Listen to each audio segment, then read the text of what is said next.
So to change then is to be greater than that environment. So then you would have to reprogram the way you'd think and the way you'd feel to no longer return back to the same state of being. Now that's the mastery, because it isn't just having a great meditation and then getting on the freeway and flipping everybody off or judging your coworker. Right. You just return back to the old self. You got to be able to maintain that modified state of mind and body your entire day. And if you can, get ready, because weird things are going to happen in your life.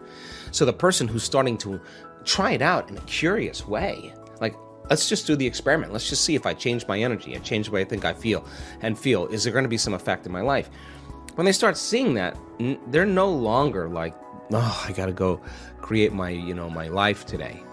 They're actually excited to do it because they don't want the magic to end. They want to keep it going. Now, that's when it gets kind of cool, because this is when you start believing in yourself. And when you believe in yourself, you believe in possibilities, right? When you believe in possibilities, you got to believe in yourself. When you stop believing in possibilities, you can't believe in yourself. So people are waking up and going, wow, it doesn't matter your skin color, it doesn't matter how rich you are, it doesn't matter how healthy you are, it doesn't matter how young you are, how old you are, how in shape, out of shape. Not even if you've ever meditated before. It doesn't even matter. It's a formula. And you don't need 40 years of dedication to meditation to get it. You just got to understand the formula. And like playing ping pong or hitting a golf ball or dancing the salsa, you're going to figure it out sooner or later, and it's going to get easier and it's going to get fun. That's what we want for people. I assert that if you're not in the present moment, you're running a program, right? And paying attention is being present. And it's a skill just like anything else. The more you practice it, the better you get at it. And you know when someone's present with you in your life because they're paying attention to you. And you know when they're not present with you because they're not paying attention to you. So, where you place your attention is where you place your energy. So if you have all of your attention in the present moment, you're conserving a lot of energy to create with.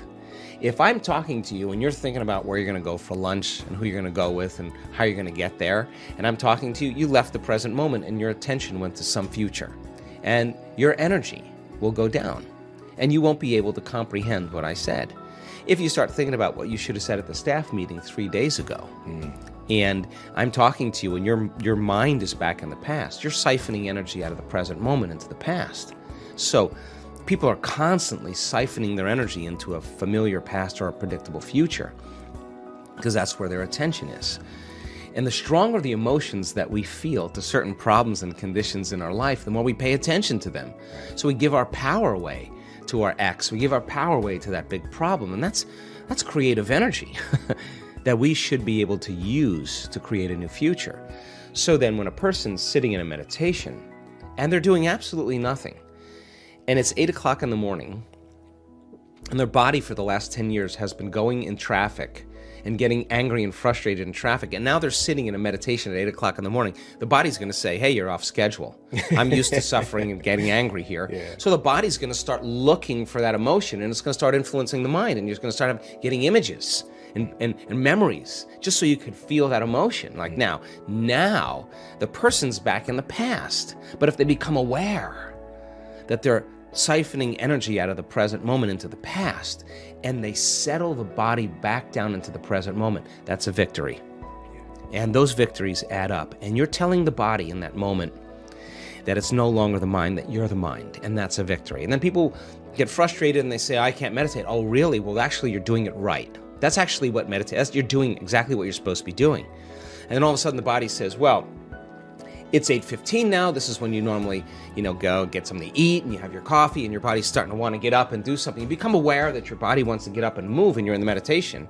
And you tell your body, You bring it back to the present moment and you settle it back down. You are training the animal. That's a victory. Now you're executing a will that's greater than the program, because most people lose their free will to a program. Now you're telling the body, I'll tell you when we get up, not when you want to get up. You're not the mind, I'm the mind. And that's a victory. Now, we've done the research on this. If you keep doing this and you stay with it, sooner or later, the body's going to surrender to a new mind. And when that happens, Sean, there's a liberation of energy. The body is freed from those habituations and those emotions. The body's going from particle to wave, from matter to energy. And all of a sudden, you're dialing down the anger. You're dialing down the vigilance, and the body now is being conditioned to a new mind. That is the present moment. And when you're in that present moment, something really amazing happens. You forget about you. All of a sudden, you're not your face, you're not your culture, you're not your marital status, you're not your diet, you're not your past. You're basically just an awareness. You're in the unknown. And that is the perfect place to create from.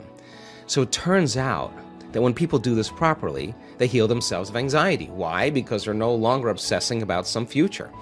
When they find the present moment, they heal from their depression because they're not a bit hopeless and powerless in their past. The bodies can